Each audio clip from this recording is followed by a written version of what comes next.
Je suis vraiment honoré ce matin de pouvoir partager la parole de Dieu avec vous, surtout dans une occasion spéciale qui est la fête des pères. Puis, j'aimerais qu'on puisse, s'il y a une femme qui est proche d'un père, qui est à côté, de lui dire que c'est un père extraordinaire. Une maman qui peut dire ça à son mari, parce que c'est vraiment important, parce qu'on a besoin vraiment de nos femmes pour être encouragés, parce que les hommes, parfois, ils ont des réactions vives. En tout cas, dans mon cas, c'est ça, mais c'est pas pour tout le monde, mais ça prend beaucoup de courage et de patience quand on élève des enfants. Puis j'aimerais remercier tous ceux qui sont en ligne aussi. Puis j'ai quand même une anecdote concernant en ligne, c'est qu'on diffuse depuis un certain temps nos messages par YouTube. Puis oui, à mon travail, j'en parle. C'est que je suis chrétien avec les cadres, parce que moi, je suis technicien cadre à l'usine d'Alma. Puis j'en parle de temps en temps. Quand ça donne l'occasion, j'en parle. Puis il y a les gens aussi syndiqués. Je ne suis pas quelqu'un qui va sur le plancher puis qui commence à parler de Dieu partout, parce que je prends le temps. Je sais que Dieu, quand il m'utilise au moment où je dois parler, ça l'arrive, il crée des occasions. Puis, à un certain moment, il y a un collègue de travail qui est venu me voir, un syndiqué, puis il y avait des choses à me parler parce qu'il savait que j'avais une église. Puis aussi, il m'avait dit en passant qu'il avait écouté mon message en ligne, puis qu'il y a certaines collègues qui l'avaient regardé parce que les gens sont curieux. Puis ça, c'est le fun d'entendre dire ça, parce que même si on ne va pas évangéliser, Dieu nous utilise autrement. Puis je suis fier de ça. Puis en même temps, c'est là 3 semaines ou 1 mois, je suis allé justement essayer un autre emploi. J'avais demandé justement à mon supérieur si c'était possible de voir autre chose. Puis je suis allé justement pour énergie électrique, pour Rio Tinto. Puis ça, c'est les barrages, c'est vraiment autre chose. Puis j'ai fait mes 2 semaines. C'est comme 2 semaines de stage où en fait, j'apprends les équipements et tout. Puis au bout de 2 semaines, dans le fond, il m'évalue, puis il me dit ça a super bien été, par la grâce de Dieu, en tout cas, c'était vraiment correct. Il a vu mon potentiel et tout. Puis il me pose la question, il me dit, comment ça coûte une église? Puis là, je me dis, comment ça coûte une église? Ben, il dit, t'as pas acheté une église? J'ai dit, OK. J'ai dit, c'est qui t'a parlé de ça? Parce que je n'avais pas parlé. Puis c'est un de ses collègues qui avait dit qu'il y avait un opérateur de l'usine d'Alma qui avait dit justement que j'avais acheté une église. Puis c'est prophétique, en fait. Moi, je pense que c'est prophétique. J'ai dit, non, j'ai une église en location. Puis il dit, à part de ça, il dit, ça a l'air que tu as un surnom. Preacher. C'est OK. J'ai dit, je suis honoré, mais écoute, j'ai prêché juste une fois. À l'occasion, quand il y a des conférences d'hommes ou quoi que ce soit, ben, ils m'utilisent, mais jamais je m'étais vu comme ça. Puis je suis vraiment honoré. Puis le fait d'être utilisé par Dieu, c'est ce qui me fascine et ce qui me passionne de plus en plus. C'est ce que j'ai demandé en 2024. Amen. Pour ceux qui me connaissent moins, je suis père de 3 enfants. J'ai l'expérience de 18 ans comme père. J'ai une fille extraordinaire que, quand j'étais catholique, non pratiquant, j'ai une fille comme tout le monde dans ce monde. J'étais pas en ordre. Puis au bout d'1 an et demi, on s'est séparés. Elle est partie. Puis, veut pas, on n'a pas la même définition d'un père quand on est dans la société d'aujourd'hui que quand on connaît Dieu. Dieu, c'est différent. On devient un modèle et on veut se conformer à lui. Se conformer à lui. Puis, j'ai 2 autres petits garçons, justement, quand j'ai connu Pasteur Léandre. J'ai 2 petits garçons qui sont en pleine santé. Extraordinaire, ça bouge dans la maison. Puis quand je l'ai connue, pour l'impressionner, elle voulait 4 enfants. J'avais dit oui. Mais après 2, j'ai dit, chérie, c'est terminé. J'ai dit, j'ai pas l'âge, mais à un certain moment, il faut passer à autre chose. Puis je me suis dit, non, c'était correct que je m'arrête à 2, à 3. Puis en tout cas, bref, le fait d'être père avec une femme incroyable, ça l'aide beaucoup. Puis on a besoin de vous, les femmes, justement, pour être un bon père. Amen. Puis en tant que père, il faut vraiment s'aligner avec la parole de Dieu. Sans la parole de Dieu, on ne peut pas aller loin. Sans la parole de Dieu, on manque de connaissances. Puis nos enfants vivent beaucoup de situations où on ne voit pas. Puis Dieu nous le révèle justement dans son intimité. Amen. Et je trouve que la société aujourd'hui, je ne veux pas être négatif parce que je l'ai été, mais ça devient quand même inquiétant de savoir où est-ce que le monde s'en va. Parce que les gens n'ont pas l'impact de quand on fait des enfants, il faut vraiment prendre le temps de prier. Quand on connaît Dieu, on prend le temps de prier, de savoir c'est quoi nos conditions avant d'avoir des enfants. Qu'est-ce qu'on veut? On veut-tu être présent? On veut-tu être pas présent? Puis c'est vraiment important de se poser la question puis de dire, regarde Dieu, oui, je veux des enfants, mais j'ai besoin de cette patience, j'ai besoin de cette passion, j'ai besoin d'avoir du temps aussi pour prendre le temps avec nos enfants. Puis c'est vraiment important en tant que père de se poser la question avant d'avoir des enfants. Je pense qu'il y en a ici qui veulent être père. Je crois. Samuel, tu peux lever la main? Il est seul. Il y en a-tu d'autres? 2 enfants. J'aurais des conseils à te donner après. Amen. Dans 1 Chronique 16:11, ayez recours à l'Éternel et son appui. Cherchez continuellement sa face. Peu importe les situations qu'on vit en tant que parents, on ne doit pas les faire vivre à nos enfants. On doit justement être dans la présence puis de se poser la question, qu'est-ce qu'on veut vraiment, quel comportement qu'on veut pour nos enfants pour pas qu'eux répètent l'héritage qu'on a vécu. Amen. Dieu nous aime avec une intimité qui dépasse tous nos rêves. Il veut que vous ayez une relation étroite et justement personnelle. Chacun doit avoir une relation personnelle avec Dieu. Dans l'intimité, dans la simplicité et dans l'obéissance. Vous savez, obéir, ce n'est pas toujours facile. Quand Dieu nous demande quelque chose, on sort de notre zone de confort. Puis quand on sort de notre zone de confort, bien, des fois, on ne réagit pas de la même façon, puis Dieu travaille ce côté-là. Amen. Et vous savez, dans la société, beaucoup de personnes ne connaîtront pas Dieu de la manière que nous, on le connaît. Pourquoi? Parce que le peuple manque de connaissances. Ou ils n'ont pas eu la chance de rencontrer quelqu'un qui a parlé de Jésus.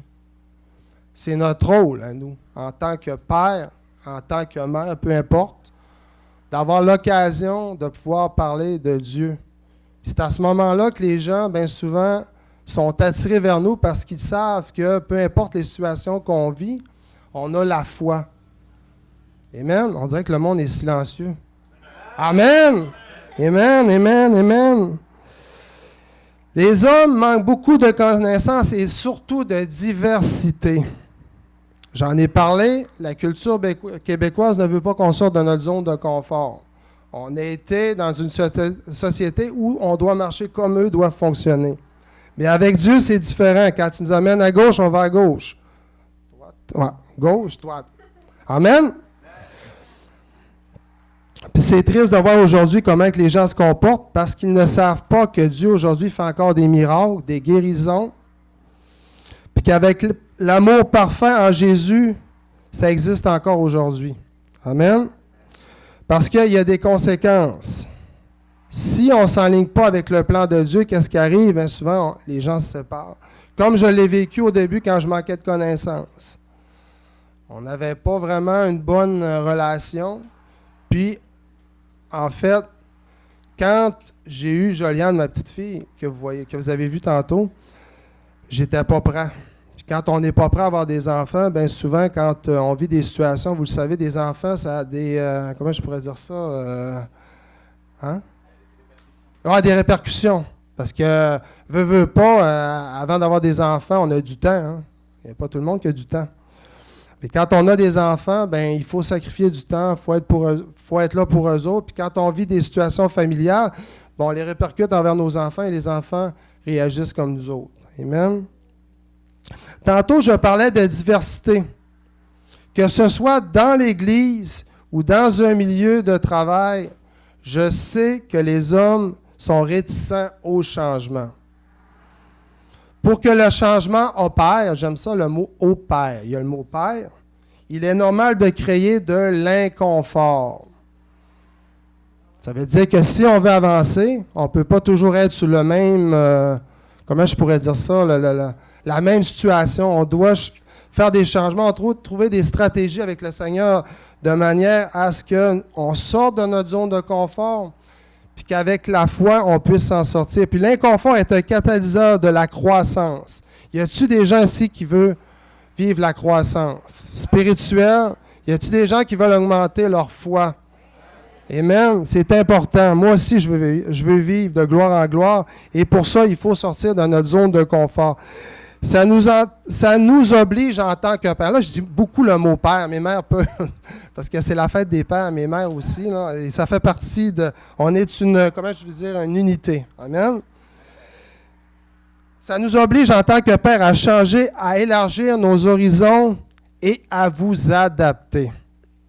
Pour cela, il faut être transformé par Dieu. Amen.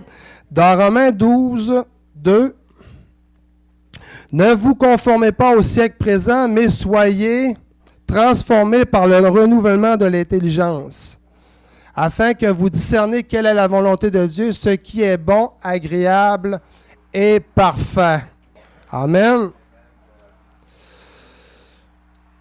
Tantôt, je parlais de la diversité. De plus en plus, on voit ça au travail. Bien, moi, dans mon cas, j'ai eu une formation sur la diversité.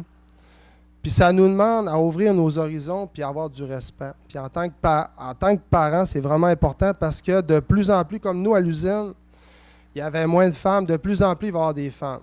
Puis de plus en plus, il y en a. Puis moi, je trouve que c'est bien parce que ça apporte quelque chose de nouveau. Mais il y en a des hommes qui sont réticents et on en a vu. Il y a eu certaines situations qui avaient on appelle ça des micro-agressions. Et c'est pour ça qu'on a eu une formation la semaine passée pour justement se sensibiliser à tout ça. Puis aussi, il y a des nouvelles cultures qui s'en viennent, comme des Mexicains qui en viennent de plus en plus travailler dans des usines.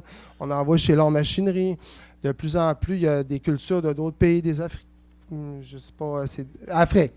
On va dire juste Afrique parce que l'Afrique, c'est grand. Moi, je connais juste le mot Afrique. Amen. Puis c'est vraiment important que, en tant que parents, nous soyons respectueux dans notre travail, puis surtout aussi apprendre à les inclure.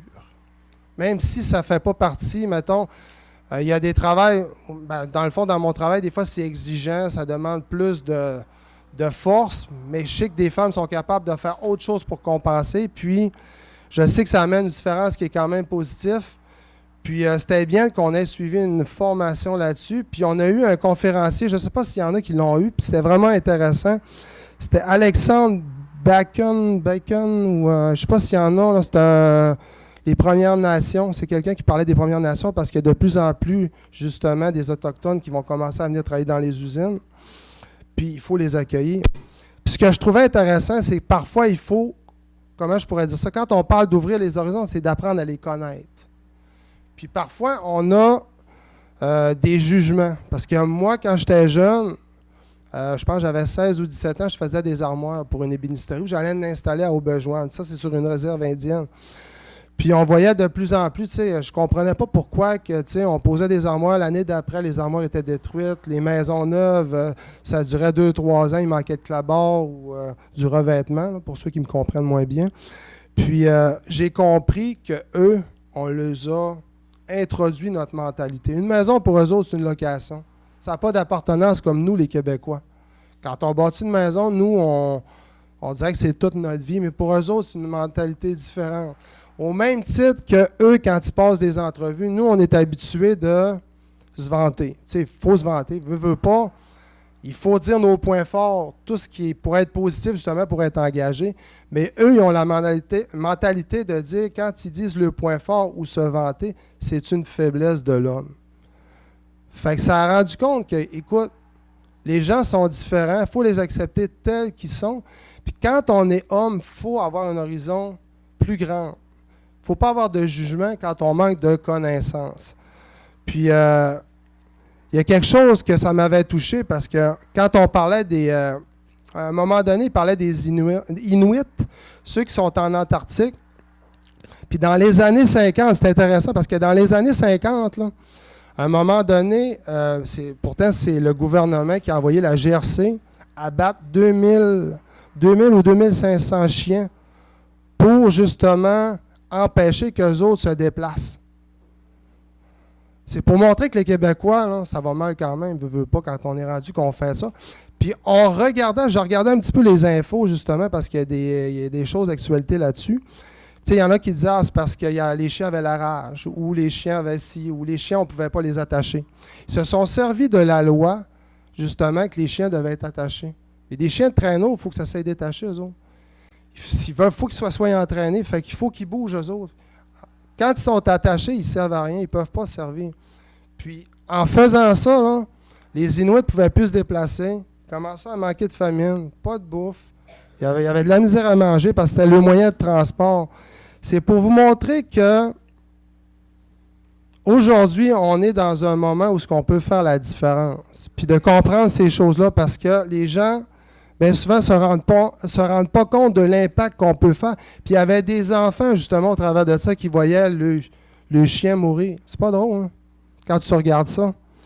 Puis je me dis, tu sais, aujourd'hui, je me posais la question, même avec ma femme, je me dis, tu sais, on fait des enfants pourquoi? Quand on regarde la société. Tu sais, pourquoi qu'on fait des enfants? On se pose la question. Mais bref, la bonne nouvelle, c'est que le Seigneur te dit, tes enfants, je vais les préparer pour la future génération. Amen. On est dans la génération où on doit avoir un impact. Puis ça doit passer par nous, les parents. Surtout les pères aussi. Puis c'est vraiment important qu'on marche dans sa grâce. Amen. Pour les hommes, ayez des rêves, des ambitions pour la gloire de Dieu. Il ne faut pas juste vivre de peu, mais vivre de grand. Il faut vivre l'excellence. Puis ça, c'est vraiment important parce que si tu minimises les petites choses, vous allez avoir les petites choses. Si vous voyez des grandes choses, bien, vous allez avoir la gloire de Dieu. Amen. Dans Psaume 33, 10, 11, l'Éternel renverse les plans des nations, il anéantit les projets des peuples, mais les plans de l'Éternel subsistent, éternellement, et les projets de son cœur de génération en génération. Amen. Dieu a besoin de nous. Sans nous, il ne peut rien faire. C'est pas pour rien qu'on est sur la terre. C'est pas pour rien qu'on a des enfants aussi, parce qu'on doit déverser cet amour de Dieu dans nos enfants, justement, pour qu'on prépare la génération future. Et c'est pour ça que mon titre, c'est être père de génération en génération. On doit faire la différence. Amen. On doit prier constamment afin d'être aligné avec les plans de Dieu. Amen. Puis pour cela, il y a des gens qui ne se connaissent pas vraiment. Qui on est? C'est quoi notre identité en Christ? Qui on est vraiment? Puis c'est un sujet sensible. Des fois, on peut connaître une personne, puis on la voit, puis on dit, cette personne-là, c'est un bon papa. C'est quelqu'un qui s'engage dans sa famille. C'est quelqu'un qui prend le temps. Il est toujours disponible pour les autres, mais ça, c'est ce qu'on voit à l'Église parfois, ou c'est ce qu'on voit au travail. Mais dans sa vie personnelle, parfois, il n'est pas en ligne avec Jésus parce qu'il vit des situations. Il y a eu des héritages du passé qui a fait que la personne qui aujourd'hui a eu des traumatismes. Puis ces traumatismes-là, qu'est-ce qu'on fait? On les reproduit à nos enfants et nos enfants de génération en génération. Et pour cela, c'est un sujet sensible, mais c'est important de revenir en arrière et de, comment je pourrais dire ça? D'effacer ces blessures-là. De remettre tout ce qui est arrivé dans le passé, de dire, Dieu, soulage-moi par rapport à cette situation-là. Soulage-moi ce que j'ai vécu, les choses que j'aurais pas dû vivre, des choses que j'aurais pas dû avoir, ou peu importe. Dieu, amène-moi cette paix sur mon cœur. Puis ce qui est plaisant, c'est que dans cette Église, on sait qu'on a l'équipe de délivrance. Puis l'équipe de délivrance, ça sert à ça. Ça sert justement à se connaître, à voir notre identité en Christ, puis de vraiment plus souffrir de ce qui s'est passé dans le passé, pour justement être une nouvelle personne. Puis, amen. Puis moi, je suis vraiment encouragé de voir que cette Église s'appuie sur ça, sur la délivrance. Puis je peux vous dire qu'il y a des impacts, mais c'est puissant parce que une personne qui est guérie complètement du passé ne reproduit plus ses actes à ses enfants et justement, ses enfants ne reproduira plus à ses enfants. Et de génération en génération, ça n'existera plus. L'ennemi ne ferait plus partie de sa vie. Amen.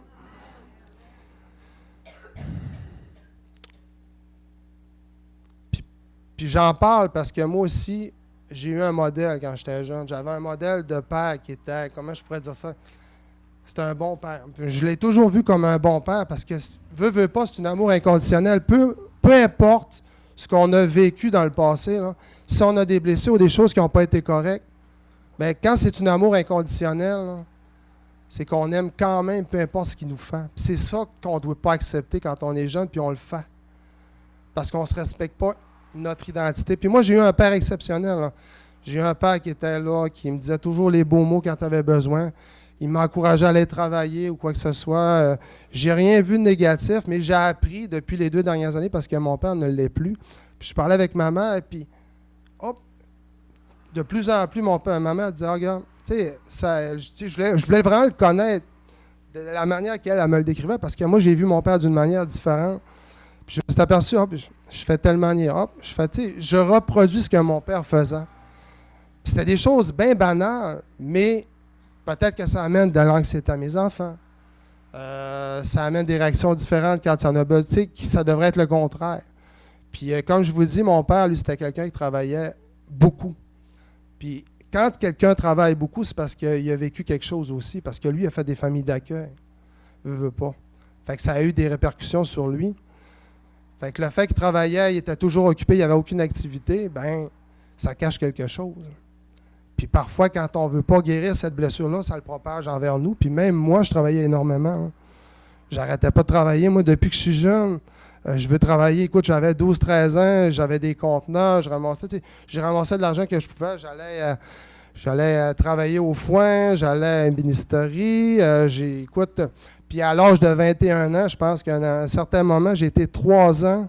Je me rappelle, en 3 ans, si j'ai eu 6 jours de congé, hein, c'était beau. Ça veut dire que j'ai travaillé 362 jours par année pendant 3 ans. C'est pas normal, hein, quand tu es enfant. Soit que tu es à l'école ou tu travaillais, tu es à l'école ou tu travaillais, tu es à l'école ou tu travaillais. Fait que c'est pas normal, hein, t'sais. Parce qu'un enfant a besoin aussi de ses activités, a besoin aussi de faire autre chose. Bien, c'est ce que mon père avait déversé en moi. Puis c'était correct parce que mon frère travaille, ma soeur travaille, mais ma soeur aussi est comme ça, elle travaille, puis pourtant, elle n'a pas une grosse santé, puis elle pourrait penser à elle-même, mais elle ne pense pas à elle-même. Pour elle, travailler, ça lui fait du bien. C'est pas normal de dire que le travail fait du bien. Hein. C'est parce que tu caches autre chose. Hein. Puis bien souvent, quand tu travailles beaucoup, ben ton corps te parle. Puis ça, c'est pour être sensible pour ceux-là qui, en fait, sont travailleurs compulsifs ou quoi que ce soit. Moi, je l'étais. Aujourd'hui, je le comprends. Puis, en tant que père, aujourd'hui, il y a un temps pour s'amuser, puis il y a un temps aussi pour travailler, mais il y a un temps aussi pour la famille, il y a un temps pour chacun. Il y a un temps pour... comment je pourrais dire ça? Il y a un temps pour venir à l'église aussi. Amen. Mais c'est important d'être équilibré dans ce qu'on fait. Amen. Amen, amen, amen. Merci de m'encourager. J'ai une femme qui m'encourage. Puis, en tant aussi, les hommes, ils ont beaucoup une pression, en fait, sociale. Je ne sais pas si vous le savez, mais un homme, normalement, quand on regarde les Québécois, il ne faudrait pas qu'on pleure. Faudrait qu'on soit toujours fort. Puis, il faudrait toujours être, comment je pourrais dire ça? On a toujours une image, veut pas, en tant qu'homme, on s'identifie à quelque chose que, tu sais, on ne peut pas être fier. Puis on ne peut pas, mettons, s'ouvrir ou quoi que ce soit, mais de plus en plus, on s'aperçoit que les gens s'en vont chez les psychologues, dépression. Puis, tu sais, c'est pas normal non plus que de plus en plus de gens vivent des situations émotionnelles qui sont plus difficiles. Amen. Puis il y a des gens, puis même des chrétiens, on ne se le cachera pas aussi, que la pression sociale fait que si tu n'entretiens pas ta relation avec Dieu, Ben, il y en a qui vivent de la pornographie, il y en a qui vivent d'autres choses, qui vivent de la convoitise, puis qu'ils ne sont pas en lien avec Dieu, justement, puis même des gens dans ce monde, que de plus en plus se divertissent dans d'autres choses, que ce soit acheteur compulsif ou quoi que ce soit, parce que, justement, la pression est trop énorme, puis que les gens ne sont pas capables de prendre leurs responsabilités. Amen. Dieu travaille constamment notre caractère. Je suis loin d'être parfait. Au contraire, c'est régulier, c'est toujours vivant. Parfois, je vis des situations où je dis « Seigneur, aide-moi ». Surtout ces temps-ci, on ne se le cachera pas. J'ai pris certaines décisions, je pense, avec la grâce de Dieu. On a vendu notre maison, puis on n'avait pas d'autres maisons, en fait. Normalement, quand on vend une maison, c'est parce qu'on en a une autre. Moi, j'ai fait le contraire parce que, veux pas, ça faisait 2 fois que je voyais une maison qui avait du sens, je le mettais à vendre, il était vendu. Fait que là, j'ai dit, garde, j'ai dit, je ne manquerai pas ma shot, je vais vendre la mienne, puis après ça, je vais prendre l'occasion après. Mais entre-temps, on s'est emmené à quelque chose de beaucoup plus petit. Là, on vit vraiment en commune. Je vous dis, quand on jase, le volume dans le salon, il est à 50, puis l'autre crie l'autre bord, l'autre est dans la chambre de bain, l'autre veut y aller. Je vous dis, c'est... En tout cas, on apprend à vivre ensemble, puis je me dis, l'ennemi est là, il dit, Joe, as-tu fait une erreur? Non, j'y crois pas, parce que moi, j'y vais par la foi. J'ai vendu ma maison parce que je sais que Dieu est plus grand que ça. Pour notre famille, pour les désirs de ma femme, parce que ma femme, ça a été difficile de vendre sa première maison. Elle a vécu, c'était sa première maison. Moi, je n'ai eu 4. 5? Fait que pour elle, j'ai dit, tu vas t'habituer à ce mode-là. Mais parfois, en tant qu'homme, on prend certaines décisions, puis on dit, écoute, j'ai-tu pris la bonne décision? Ben, quand on prend une décision, c'est important. Moi, je l'ai pris parce que combien de fois je me suis parti m'isoler sur le terrain, puis je demandais à Dieu, tu sais, éclaire-moi par rapport à cette situation. Après, éclaire-moi, vends ma maison, c'est possible. Puis, il y a quelques années, ça ne se vendait pas. Puis là, si ça a été vendu, c'est parce qu'il y a quelque chose qui arrive de meilleur.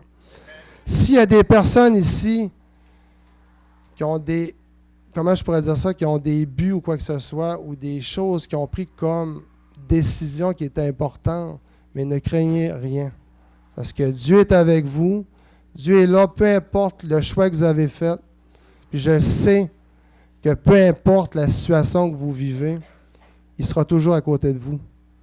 Puis il n'y a pas d'inquiétude. Amen. J'ai quasiment même pas fait mon... Cependant, si tu n'as pas d'intimité avec Dieu, c'est plus difficile d'être un bon père. C'est tellement important d'avoir une relation, une intimité pour justement faire la volonté. Puis, j'aimerais qu'on dise à notre voisin, tu as été choisi dans cette génération.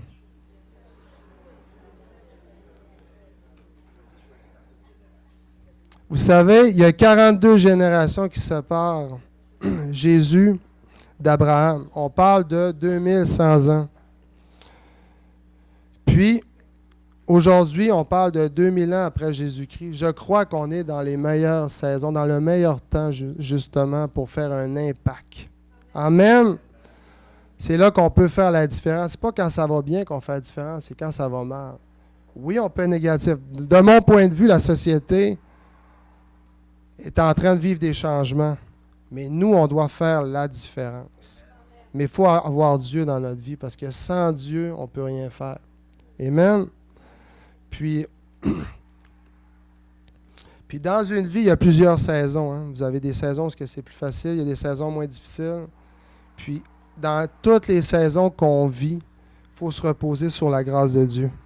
Amen. Puis ce que je trouvais bon, c'est que je ne sais pas si vous avez vu passer ça sur Facebook, puis c'est bon de savoir que comment de génération en génération, ça peut... Tu sais, il y a comme des moments de gloire, des moments de faiblesse, de haut puis de bas. Puis en fait, je ne sais pas si vous pouvez le mettre, là. C'est ça. Ils ont interviewé le fondateur de Dubaï, Chain Ranchid, je ne sais pas si j'ai raté son nom, sur l'avenir de son pays. Il dit, mon grand-père monte un chameau, mon père monte un chameau. Je conduis une Mercedes, mon fils conduit une Land Rover. Mais mon arrière-petit-fils devra encore monter un chameau. Ça fait réfléchir, hein? Pourquoi? Les temps difficiles créent des hommes forts. Les hommes forts créent des temps faciles. Le temps facile crée des hommes faibles. Les hommes faibles créent des temps difficiles. Beaucoup ne comprendront pas, mais nous devons élever des guerriers, mais pas des parasites. Ça veut dire qu'au moment où ce que Dieu t'a mis un enfant à cœur, c'est des guerriers que tu dois bâtir. Puis pour ça, il faut les enseigner. Puis c'est vraiment important de les enseigner de la bonne manière. Puis je ne sais pas si... Moi, je me rappelle, mon arrière-grand-père, quand il... C'est mon grand-père. Écoute, il était... moi, je viens de la campagne, puis ils ont travaillé fort pour élever une ferme. Ils ont travaillé fort. Ils n'étaient pas comme aujourd'hui avec une carte de crédit, que tout agite, tout est facile. Hein. Aujourd'hui, on a une marge de crédit, ça ne fait pas, on achète, tu vas à l'autre bord, tu n'as plus ta carte, tu t'en vas ailleurs, puis tu vas reprendre une autre carte, puis tu t'endettes avec plein de cartes. Mais dans le temps, là, il n'y avait pas ben d'argent, eux autres, ils travaillaient fort. Puis quand tu étais en campagne, tu avais des animaux, c'était une richesse. Mais ils travaillaient fort. Puis aujourd'hui, on a tout gratuit. Mais ça va venir le contraire. Là, c'est facile. Là. Mais les temps durs s'en viennent. Puis les temps durs, s'ils s'en viennent, il faut être prêt. Il faut préparer nos enfants à ce qui arrive, justement. Puis ça fait réfléchir. Amen. La domination de Dieu demeure sur la terre à travers tous les hommes. Nous devons être des exemples, nous devons être des piliers. Dans Daniel 4.3, que signifie que ces signes sont grands, c'était loin. Que ces signes sont loin, que ces produits sont puissants. Son règne est un règne éternel et sa domination subsiste de génération en génération. Amen. Êtes-vous heureux de faire partie de la génération où ce que les miracles, les guérisons et l'amour parfait subsistent? Hein? Je vais prendre une gorgée d'eau. Tu vas pouvoir couper ça à la fin.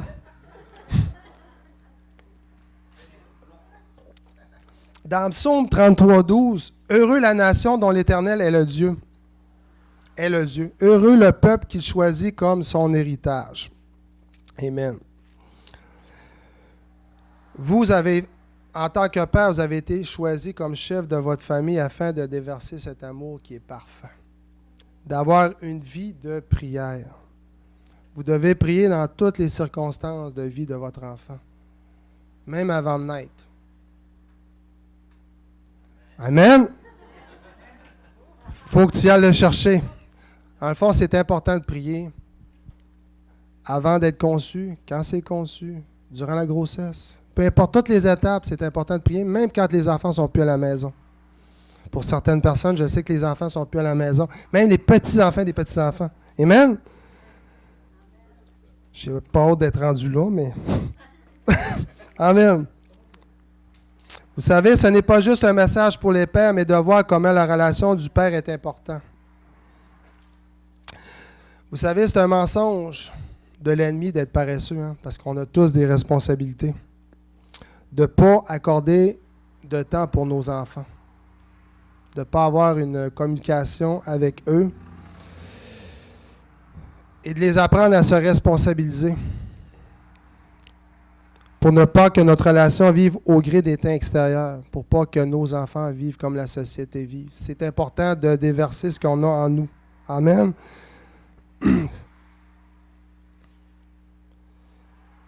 Amen. J'en passe parce que... Vous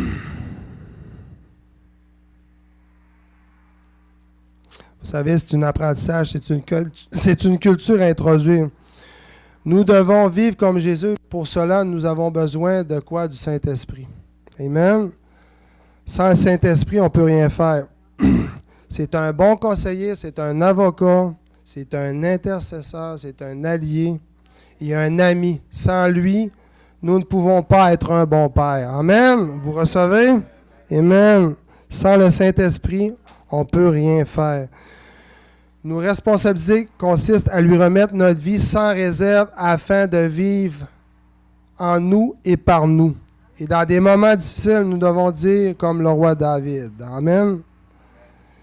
Dans Psaume 71, 18, « Ne m'abandonne pas, ô Dieu, même dans la blanche vieillesse, afin que j'annonce ta force à la génération présente, ta puissance à la génération future. » En tant que père, c'est important de se poser la question, qu'est-ce que je veux transmettre à mes enfants? Qu'est-ce qui est le plus important à transmettre à mes enfants?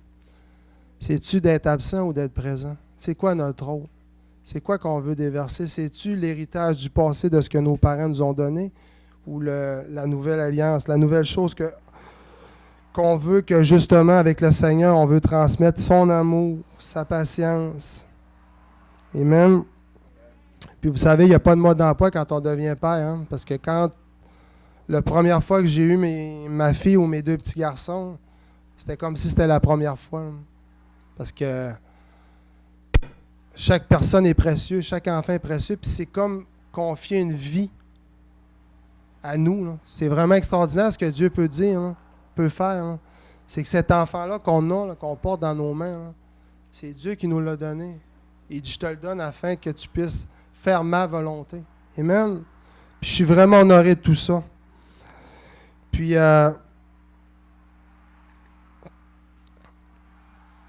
dans Philippiens 4, 6, 9, « Ne vous inquiétez de rien, mais en toute chose, faites connaître vos besoins à Dieu par des prières et des supplications, avec des actions de grâce, et la paix de Dieu qui surpasse toute l'intelligence, gardera vos cœurs et vos pensées en Jésus-Christ. Au reste, frères, que tout ce qui est vrai, tout ce qui est honorable, tout ce qui est juste, tout ce qui est pur, tout ce qui est aimable, tout ce qui mérite l'approbation. » C'est important, l'approbation. « Ce qui est vertueux et digne de louange, soit l'objet de vos pensées. Ce que vous avez appris, reçu et entendu de moi, et ce que vous avez vu en moi, pratiquez-le. » Amen. Pratiquez-le. J'aime ça parce qu'il faut le mettre en pratique. Hein. Et le Dieu de paix sera avec vous. Amen. C'est pas encourageant? Et je crois que ce qui est le plus important avec nos enfants, c'est de lui, comment je pourrais dire ça, c'est de lui déverser la foi. Que dire qu'il y a des choses qui sont impossibles à faire, mais par la foi, tout est possible. Puis la foi, là, ben même apôtre Jean disait que la foi, c'était la chose la plus importante que tu peux donner à un enfant. Parce que sans la foi, ils n'ont pas de rêve. Sans la foi, ils vivent l'anxiété. Sans la foi, ils n'ont pas de projet. Puis si les gens veulent avoir des projets, si les enfants veulent avoir des projets, c'est important d'avoir la foi pour qu'ils s'éloignent de la tristesse, de la peur, tout ce qui est inquiétude et tout, l'anxiété. Toutes choses qui peuvent nuire au développement. Amen. Comment de gens sont anxieux, justement, parce qu'ils n'ont pas connu Christ? Parce qu'ils ont tout pris le fardeau. Toutes les situations, les montagnes qu'ils ont vécues, ils l'ont pris sur eux autres. Puis quand ils le prennent sur eux autres, tout ce que ça fait, ça crée de l'anxiété. Les gens ont besoin de médicaments. Puis vice-versa. Vous savez, dans la Bible, le terme « Abba » est utilisé pour signifier « Cher Père, mon Père, notre Père ». Il a été dit 3 fois dans la Bible, dans le Nouveau Testament.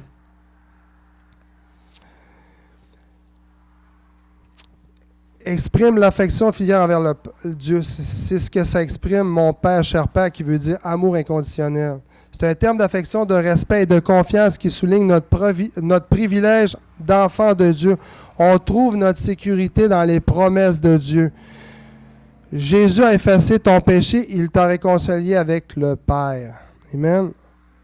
Aussi intime que ce soit la relation dans laquelle nous vivons, que nous sommes arrivés avec Dieu par la grâce, il est et restera toujours le Dieu et le Père de notre Seigneur Jésus-Christ. Vous savez, Jésus a été le premier à adresser à Dieu comme son Père, parce que ce n'était pas une coutume qui était employée. Selon les études, c'était de manière qui s'exprimait en utilisant Abba Père, qui était mal vu, car vous savez, un Juif, C'était inhabituel, jugé trop familier de s'adresser à Dieu, en mentionnant le mot Père dans la prière, en s'adressant à lui. Et vous savez, dans le livre de Marc, Jésus s'est adressé à Dieu et son Père en utilisant le terme Abba. Rappelez-vous quand il a été livré, l'inquiétude qu'avait par un de ses apôtres qui était Judas à Gethsémane. Oui. La frayeur lui a pris. Il se jeta par terre et pria son Père que si c'est possible que cette heure s'éloigne de lui. Bref, dans Marc 14, 36, il disait à Abba Père, toutes choses te sont possibles, éloigne de moi cette coupe. Toutefois, non, pas ce que je veux, mais ce que tu veux. Même si, pour lui, il aurait voulu pas être là, il a fait quand même sa volonté, il a obéi. C'était inquiétant pour lui quand même de savoir qu'il savait ce qui allait se passer dans sa vie. Puis, parfois, nos désirs sont en contradiction avec le Père. Puis, c'est important de faire la volonté parce que sinon, si on ne fait pas sa volonté, qu'est-ce qui arrive? On recommence toujours. Amen. Il faut toujours dire oui à ce que Dieu nous dit dans le secret. Amen. Puis on voit aussi dans le livre de Romains, avant sa conversion, Saul. C'est dans Actes. Saul, il prit le nom de Paul après sa conversion. Il était un pharisien qui persécutait ceux qui suivaient Jésus. Vous savez, parfois on a un passé, mais on peut être choisi par Dieu quand même. Parce que Dieu a un appel sur votre vie, peu importe les circonstances de votre passé que vous avez vécu. Puis c'est la même chose qui est arrivée avec Paul, qui était Saul avant. Paul tomba par terre et il entendit une voix qui lui disait « Saul, Saul, pourquoi me persécutes-tu » Il répondit « Qui es-tu, Seigneur » Et le Seigneur dit « Je suis Jésus que tu persécutes. Il te serait dur de regimber contre les aiguillons. » Paul sortit de cette rencontre, il était vraiment bouleversé puis persuadé que celui qui persécutait était le Seigneur donné par Dieu pour le salut de son peuple. Selon les actes, à la suite de ce bouleversement, il a perdu la vue pendant 3 jours.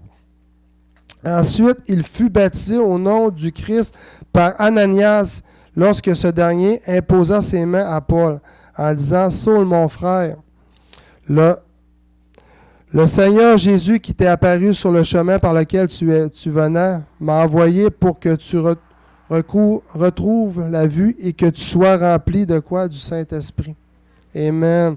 Immédiatement après cela, il recouvra sa vue, il se leva et fut baptisé. C'est-tu pas merveilleux ce que le Seigneur peut faire dans une vie d'une personne qui était les pires pour les chrétiens, en fait? Il persécutait les gens, justement, ceux qui suivaient Jésus. Puis aujourd'hui, il y a des gens qui sont utilisés, qui ont fait des choses pires. Même dans la vie de la société d'aujourd'hui, comme mon beau-frère, qui a été utilisé maintenant, qu'avant il était dans le côté sombre. Dieu l'a pris comme son fils quand même. Puis aujourd'hui, il y a un impact positif à l'Église Le Centre à Québec. Parfois, il y a des gens qui vivent des situations puis qui disent non, je ne suis pas digne de suivre le Seigneur parce que j'ai fait ça, j'ai fait ci ou fait quoi. Bien, peu importe ton passé, Dieu t'accepte comme tu es aujourd'hui. Il veut t'utiliser justement parce que tu as vécu des traumatismes. Aujourd'hui, tu vas l'utiliser pour changer le monde. Amen. Dans Romains 8,15, « Et vous n'avez point reçu un esprit de servitude, vous êtes encore dans la crainte, mais vous avez reçu un esprit d'adoption par lequel nous crions « Abba, Père ». Amen.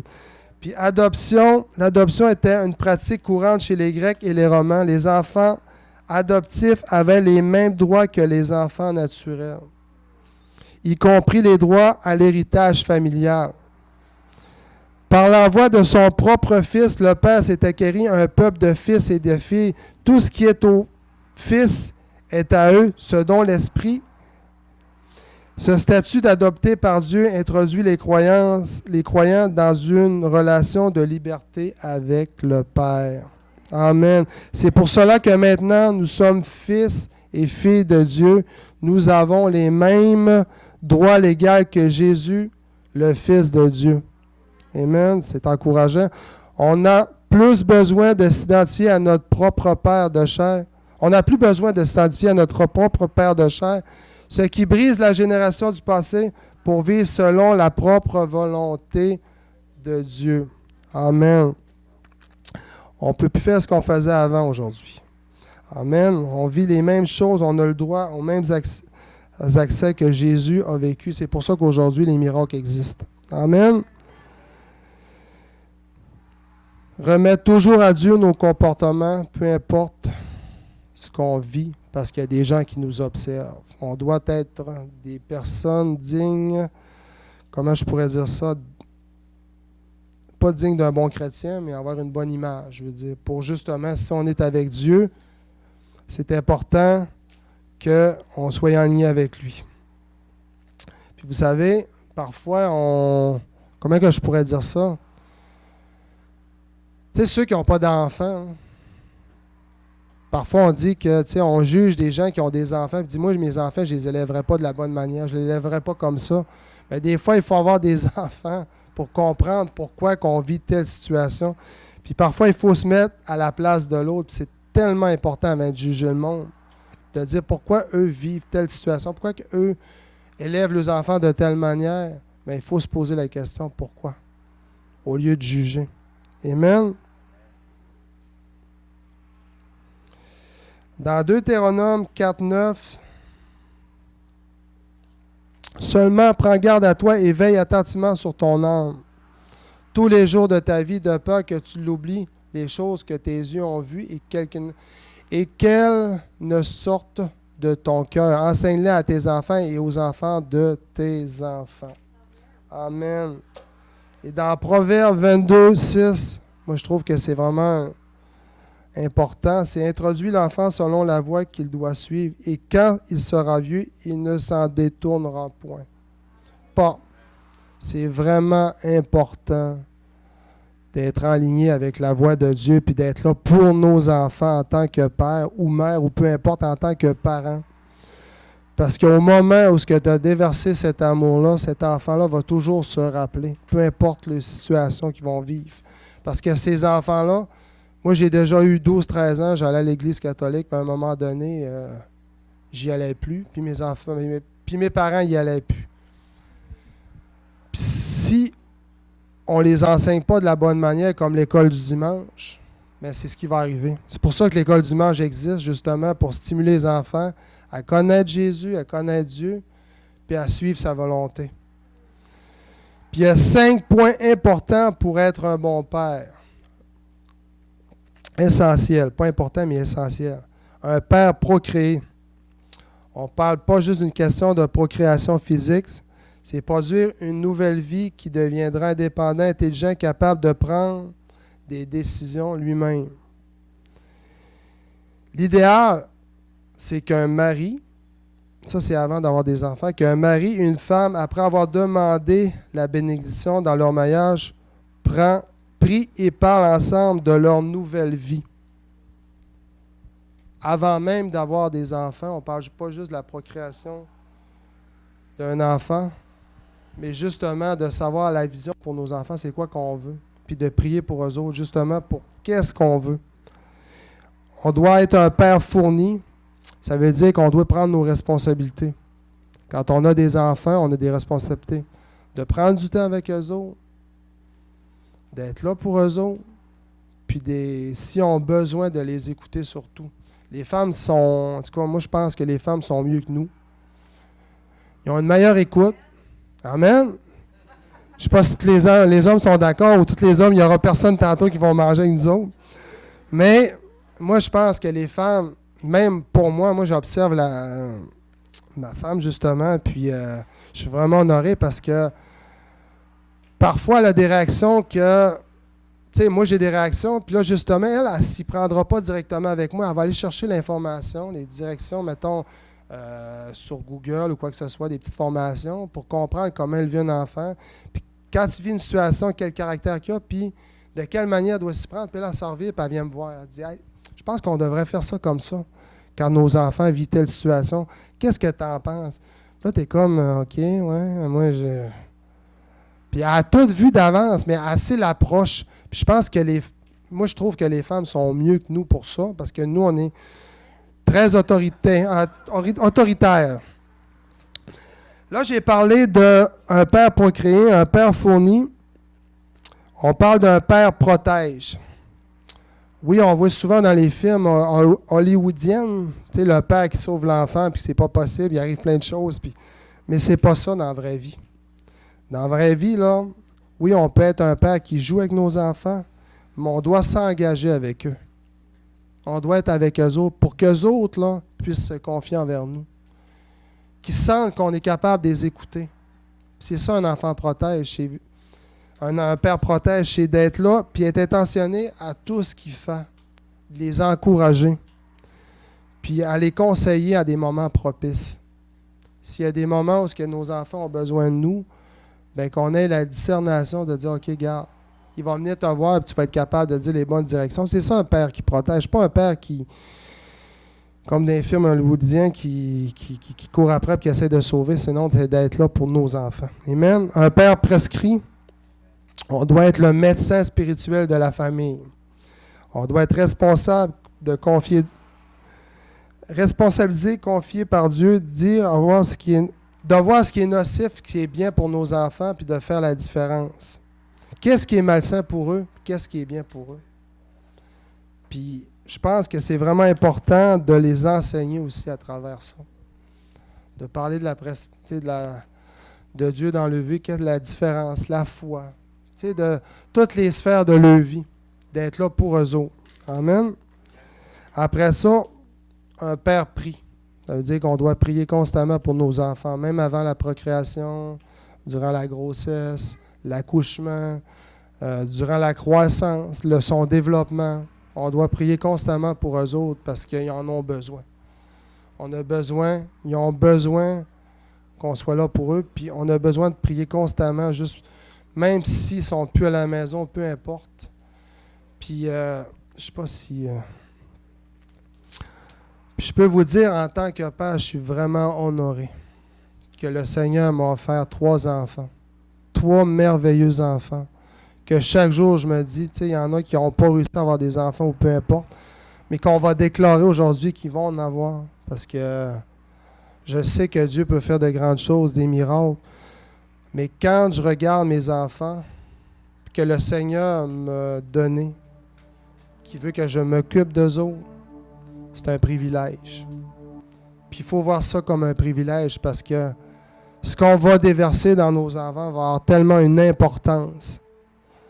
C'est tellement bon qu'on soit patient avec eux, qu'on soit là pour eux, qu'on les comprenne, peu importe leur réaction, parce qu'il y a chaque étape de leur vie. Hein, parce que moi, j'ai vécu un amené avec j'avais un petit garçon, mon premier, que je me donnais à fond, que je voulais tellement qu'il bouge, qu'à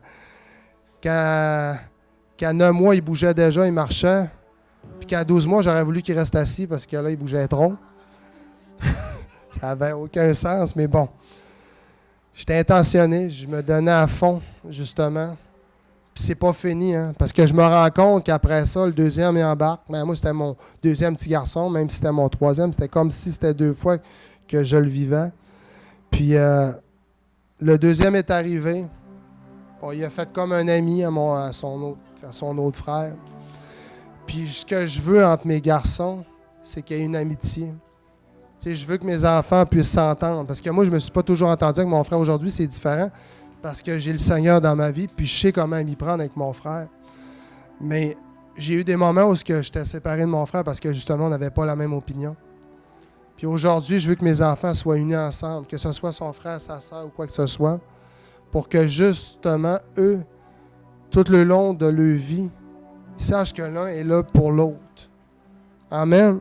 Puis je pense que ma femme est pareille aussi. On veut lui donner les meilleurs moyens possibles, les meilleures éducations possibles. Puis je te dis pas que je suis parfait, parce que comme je t'ai dit, les 3 dernières semaines dans le déménagement, c'est comme si je refaisais une éducation complète, puis même envers moi. Là. Parce que je peux vous dire qu'à certains moments, je sortais de la maison, j'allais dans le garage, je faisais semblant de travailler, mais je me disais, Seigneur, travaille mes émotions. Parce que c'était pas toujours facile, parce que j'en avais un là-dedans qui pouvait être 15 minutes. Quand je dis que, en tout cas, bref, il y a du gignac, mais en tout cas. Quand je dis que je suis pas capable de changer une opinion d'un enfant parce que justement, il est convaincu qu'il a raison, c'est pas facile. Ça prend la grâce de Dieu, puis il faut être là pour nos enfants. Puis je suis vraiment honoré, puis je sais qu'il y a des enfants. En tant que père, parfois on vit des pressions, peu importe la pression sociale. Il n'y a pas de condamnation, il n'y a pas de honte de ce qu'on a pu faire dans le passé. Puis je sais que si on regarde en avant, je sais qu'à partir de maintenant, les pères qui sont ici, j'espère que vous allez voir une dimension différente de ce que c'est un père. Parce qu'un père, c'est là en tout temps, de nuit, de jour. On doit être là tout le temps. De nuit, c'est ma femme. De jour, c'est moi. Et quand le Seigneur me reprend. De nuit, j'ai ma femme qui se lève. De jour, je suis là. Parce que je travaille de bonne heure aussi. Puis par la grâce de Dieu, je sais que le Seigneur va être toujours là à travailler constamment mon caractère. Puis... écoute, je veux vraiment que mes enfants puissent vivre ce que je vis présentement, puissent connaître une femme merveilleuse aussi dans leur vie, puis qu'ils puissent faire la volonté du Seigneur, puis qu'ils puissent peut-être devenir pasteur un jour, remplacer sa maman, ou peu importe. Sa maman, elle ne laissera pas la place assez rapidement, je crois. Mais, en tout cas, j'aimerais ça qu'on puisse prendre un temps, puis j'aimerais ça en tant que père de prendre un engagement. À partir de maintenant, il y a des choses que j'ai peut-être mis de côté avec nos enfants qu'on peut faire à partir d'aujourd'hui. Est-ce que peut-être, dans mon cas, je devrais peut-être plus prier pour mes enfants, pour sa génération future? Qu'est-ce que je voudrais pour sa vie? Peut-être que moi, je prie pas assez et que je devrais prendre comme engagement à partir de maintenant. Je ne sais pas si pour vous, ça parle. S'il y a des choses que vous pouvez faire différemment, mais j'aimerais ça qu'en tant que père aujourd'hui, tous ceux qui sont pères ici puissent prendre un engagement. Ou que ce soit, comment je pourrais dire ça, si c'est un père que ça fait longtemps qu'il n'a pas vu son enfant, prendre un engagement de dire, je vais les rencontrer. Tu sais, je vais y parler. Parce que des fois, on pense que l'enfant va venir, mais des fois, c'est le père qui doit aller vers l'enfant. Mais si c'était cet engagement-là, ben, par la grâce de Dieu, ça va arriver. Puis ça peut être cet engagement-là que vous pouvez prendre. Bref, j'aimerais ça qu'on puisse prier. Merci Seigneur pour ce message ce matin. Merci Seigneur pour ton esprit qui est ici. Merci Seigneur de bénir chaque père ici, chaque parent qui sont dans cette église maintenant, Seigneur. Que tu puisses les accompagner, que tu puisses les enseigner sur la direction que toi tu veux prendre, Seigneur. Sur la direction que tu veux prendre justement pour qu'ils soient des bons parents. Sur la volonté, justement, que tu veux déposer dans leur cœur, Seigneur. Donne-leur la discernation sur certaines choses de leur vie qui n'est peut-être pas en conformité avec toi, pour justement propulser la génération qui est à venir, Seigneur. Et merci, Seigneur, pour cette grâce, Seigneur. Sans ta grâce, Seigneur, on ne peut rien faire. Sans ton Saint-Esprit, on ne peut rien faire. On a accès, c'est un cadeau que tu nous as donné, Seigneur. On a accès comme Jésus. Merci pour tous les miracles. Merci pour toutes les guérisons, Seigneur, que tu peux apporter. Seigneur, maintenant, que ton Saint-Esprit puisse descendre, visiter chacun d'entre nous et que tu puisses les visiter s'il faut dans des rêves, Seigneur. Amen, Seigneur. Merci pour ta présence. Merci pour ton onction. Puis merci pour le peuple, Seigneur, qui veut t'entendre, Seigneur. Dans le précieux nom de Jésus, Amen. Amen. Soyez bénis. Amen. Amen. Merci, Jonathan. Juste avant de terminer ce matin, oui, tu peux. Est-ce qu'il y a des gens qui n'ont jamais toutes donné leur vie à Jésus, puis vous êtes là ici ce matin, vous aimeriez faire ce pas de dire, eh bien, moi, j'aimerais ça rencontrer le Dieu que Jonathan a partagé ce matin. S'il y a des gens qui aimeraient donner toute leur vie à Jésus, j'aimerais ça prier avec vous. Fait qu'il y a-tu des gens, vous dites, bien, moi, je n'ai jamais donné toute ma vie à Jésus? Non? Amen. On peut faire la prière tout le monde ensemble, sinon pour ceux qui nous écoutent en ligne. Donc, dites avec moi, Seigneur Jésus, je viens à toi tel que je suis. Je te demande pardon pour tous mes péchés. Je te donne aujourd'hui toute ma vie.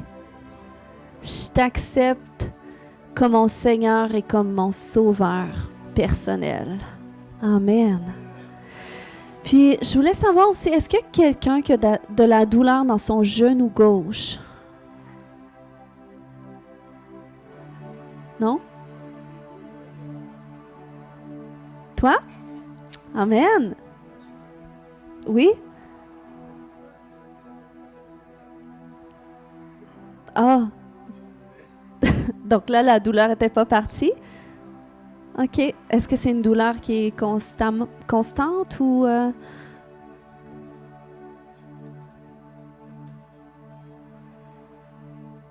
T'as voulu faire une pirouette? Un tonneau? Ah ouais? OK. Bon, est-ce qu'on croit que Jésus peut guérir ce matin? Moi, je le crois. Si le Seigneur m'a donné cette parole-là, c'est parce qu'il veut te guérir. Amen. Jonathan, veux-tu mettre ta main sur son genou?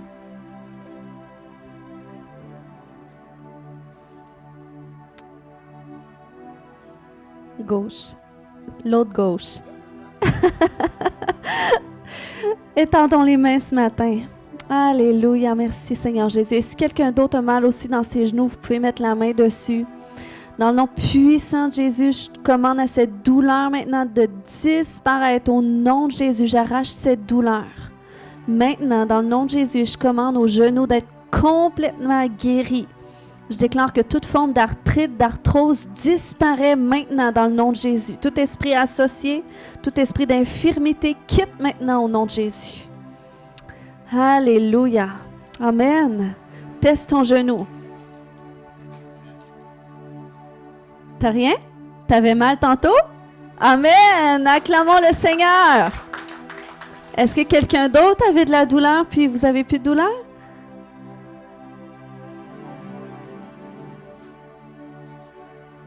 La douleur est encore là? T'as mal au bras? Lève le bras. Amen. Alléluia. Dans le nom de Jésus, j'arrache cette douleur maintenant. Je lui commande de disparaître au nom de Jésus. Sois guéri maintenant. Maintenant, dans le nom de Jésus. Merci Saint-Esprit. Tu guéris maintenant. Alléluia. Bouge le bras.